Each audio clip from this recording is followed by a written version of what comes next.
Yo, sobat Melek Trading, apa kabar? Ya, semoga sehat selalu ya.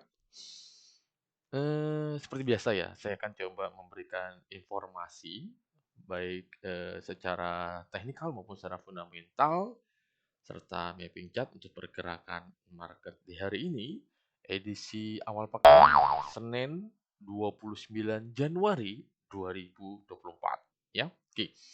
Yang pertama saya coba melihat pergerakan dari gold atau emas ya. Nah, kalau sobat melek trading perhatikan pergerakan emas terutama di pagi tadi di saat open market itu terjadi gap up ya.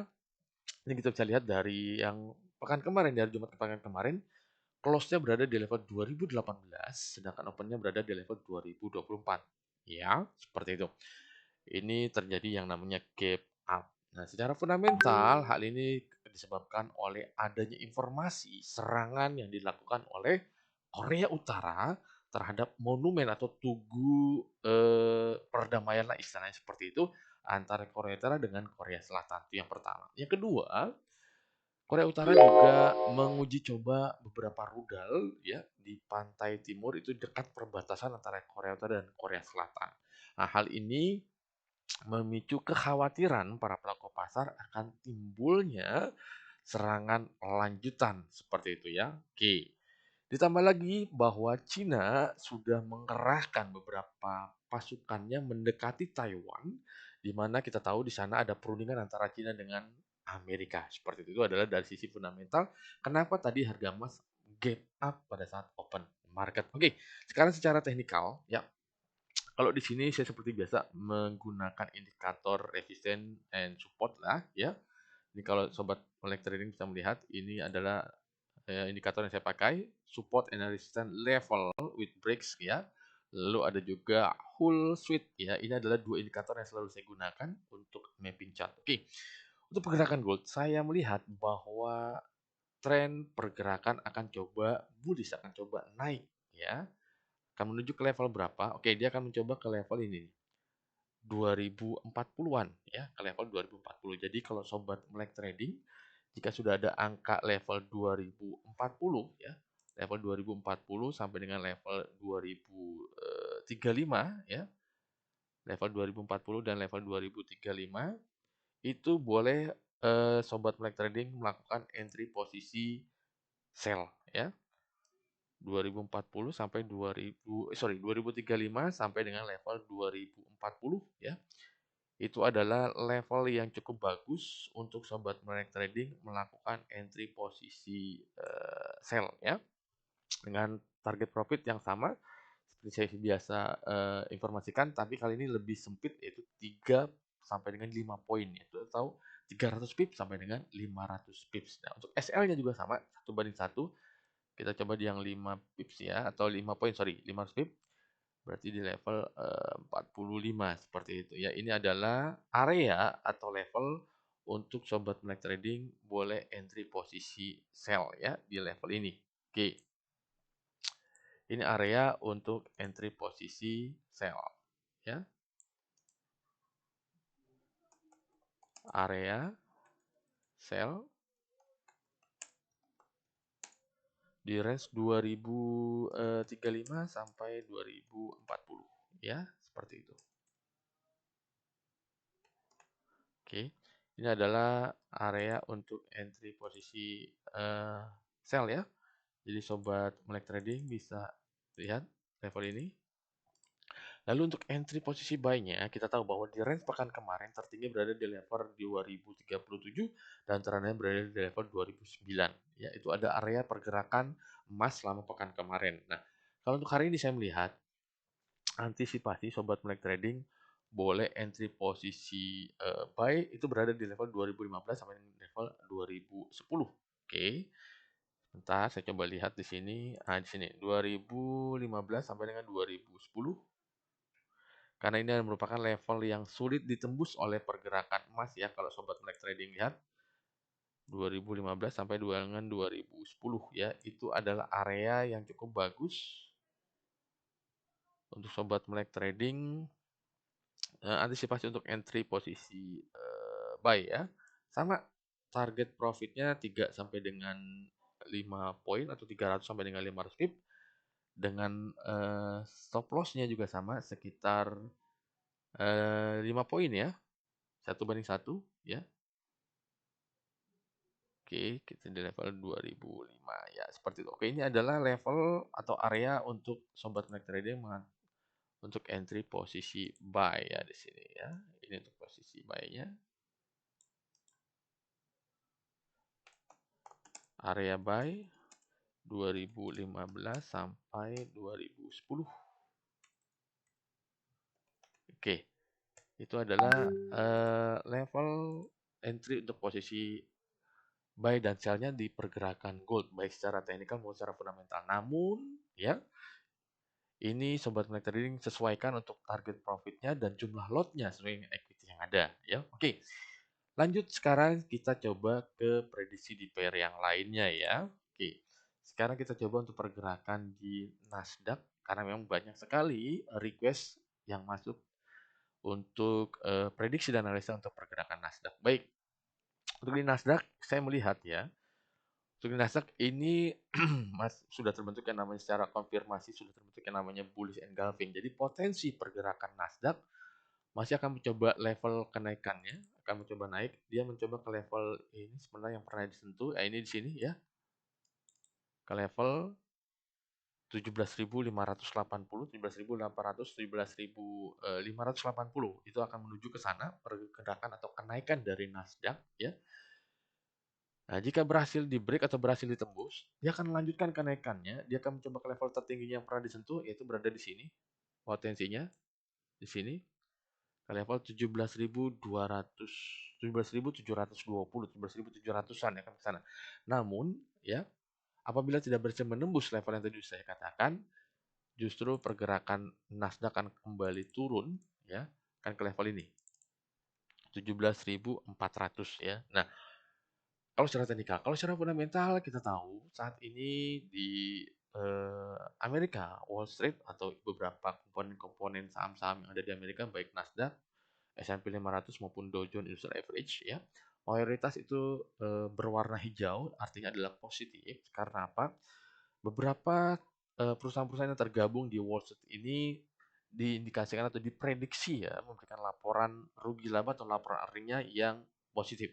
Ini yang mendukung kenaikan dari beberapa saham-saham yang tergabung di Wall Street.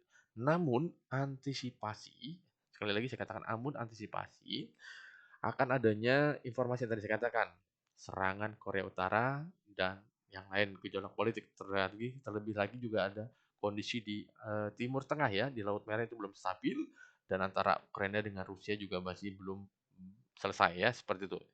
Jadi potensi kenaikan masih berpeluang namun terbatas. Oke, itu untuk Nasdaq ya. Targetnya yang tadi saya katakan level-levelnya sesuaikan dengan jumlah lot sesuai dengan equity yang sobat Melek Trading miliki seperti itu. Oke. Kita lanjut ke pair selanjutnya adalah di Euro USD. Oke. Sekarang di sini kita lihat untuk Euro USD. Nah, di sini juga terjadi gap ya, gap down. Tadi seperti itu. Karena apa? Secara fundamental Jerman merupakan negara dengan ekonomi terbesar di Eropa. Jadi secara tidak langsung apapun kondisi di Jerman akan berpengaruh cukup besar terhadap pergerakan mata uang euro terhadap mata uang dolar Amerika. Ya, yang terbaru adalah Jerman ya pada kemarin memberikan laporan bahwa terjadi adanya perlambatan ekonomi, tepatnya bisa dikatakan seperti itu secara global ya, seperti itu, dan ini mempengaruhi pergerakan dari euro. Makanya euro mengalami pelemahan terbatas. Di satu sisi, penguatan dolar Amerika juga menekan pergerakan dari euro. Oke, nah potensi penurunan euro, kalau saya prediksi, dia akan mencoba ke level ini. Yang pernah disentuh. Bentar saya coba ke level ini dia. Oke, dia akan coba ke level sini. Untuk pelemahan euro ke level 1.08300-an lah ya. 1.08300 ya, seperti itu. Jika tidak berhasil ditembus, dia akan coba naik ya, naik kembali ke level menutup gapnya minimum ya. Sini. Oke, masuk ke sini ke level 1.08550-an ya. Nah, potensi recovery euro ini ya, potensi recovery euro atau penguatan euro ini juga masih dibayangi oleh adanya ekspektasi bahwa Bank Sentral Eropa akan memangkas tingkat suku bunganya di musim panas ya di tahun ini. Ini juga yang membatasi penguatan dari euro seperti itu ya. Oke, itu untuk pergerakan euro. Oke, lanjut kita ke pergerakan yen ya. Nah, yen ini menarik. Di yen ini kalau saya melihat secara fundamental, satu-satunya bank sentral Jepang, salah satunya bank sentral di dunia yang masih mempertahankan tingkat suku bunga rendahnya adalah bank sentral Jepang, di mana suku bunga bank sentral Jepang saat ini berada di level minus 0,10%. Ya, dan kabar terbaru adalah bahwa diprediksi masih akan mempertahankan tingkat suku bunga rendahnya di minus yang tadi saya katakan lebih lama. Ini yang semakin menekan pergerakan yen. Makanya kalau diperhatikan ini secara teknikal dan secara fundamental masih berpotensi akan melemah ya. Kita tahu pelemahan yen pernah menyentuh level terendah itu di level 151 ya. Sekarang pergerakan berada di level 148,300-an. Jadi potensi pelemahan yen akan berlanjut. Saya prediksi akan mencoba ke level 148,500 ya. 148,500 ya. Jika berhasil ditembus, dia akan coba ke level 149, itu selanjutnya. Namun kalau penguatan, kalau saya prediksi masih akan terbatas, dia paling jauh di level 147,500 seperti ini. 147,500 yang pernah disentuh sebelumnya. Nah ini. 147,500 ya. Oke, ini oke sebentar di sini. Ya, dia akan ke sini 147,500 ini adalah potensi penguatan yen. Karena apa yang tadi saya katakan? Secara fundamental belum ada yang membuat penguatan dari mata uang yen terhadap pergerakan dari dolar Amerika seperti itu ya. Oke. Lanjut kita ke pound sterling. Oke, nah untuk pound sterling sendiri yang saya katakan, untuk pound sterling sendiri ini justru pergerakannya hampir sama dengan euro ya kalau tadi sobat Connect Trading perhatikan ya. Namun nilai plusnya justru dialami oleh Inggris karena apa? Yang pertama, inflasi Inggris ini masih melonjak ya, masih melonjak yang pertama. Yang kedua, belum adanya sinyal dari Bank Sentral Inggris kapan akan adanya pemangkasan tingkat suku bunga di tahun 2024 ya. Dua hal inilah yang memicu ekspektasi atau prediksi para pelaku pasar bahwa suku bunga Bank Sentral Inggris masih akan dipertahankan lebih lama ya. Namun pekan ini akan ada agenda pertemuan dari Bank Sentral Inggris dan diprediksi akan mempertahankan tingkat suku bunganya dan masih belum akan memberikan clue atau sinyal kapan adanya pemangkasan tingkat suku bunga. Namun para pelaku pasar meyakini bahwa Bank Sentral Inggris akan ada wacana pemangkasan tingkat suku bunga setelah Bank Sentral Bank Sentral Amerika dan Bank Sentral Eropa melakukan pemangkasan tingkat suku bunga itu kalau secara fundamental ya. Oke. Secara teknikal ini hampir serupa dengan euro ya, pergerakan euro. Dia akan mencoba kalau saya prediksi ya, dia akan mencoba melemah terbatas di sesi Asia ini ya. Dia akan ke level 1.26850-an ya. Dia tidak berhasil ditembus, dia akan mencoba mencoba kembali menguat akan ke level ini dia. Ke level yang pernah di oke ke sini ke level 1.2700-an ya. Selanjutnya akan melanjutkan kenaikannya ke level 127.300-an ya, 3 sampai dengan 400 lah. Nah, seperti ini. Oke. Ini untuk pergerakan mata uang pound sterling terhadap dolar Amerika. Oke. Nah, itu tadi ada beberapa prediksi dan analisa secara teknikal, secara fundamental, secara sederhana. Semoga bisa membantu sobat melek trading di dalam entry posisi di market ya. Sekali lagi, ini hanya sebuah informasi ya, bukan keharusan dan bukan kewajiban juga untuk sobat melek trading mengikutinya. Yang terpenting adalah disclaimer on resiko ditanggung penumpang ya. Oke.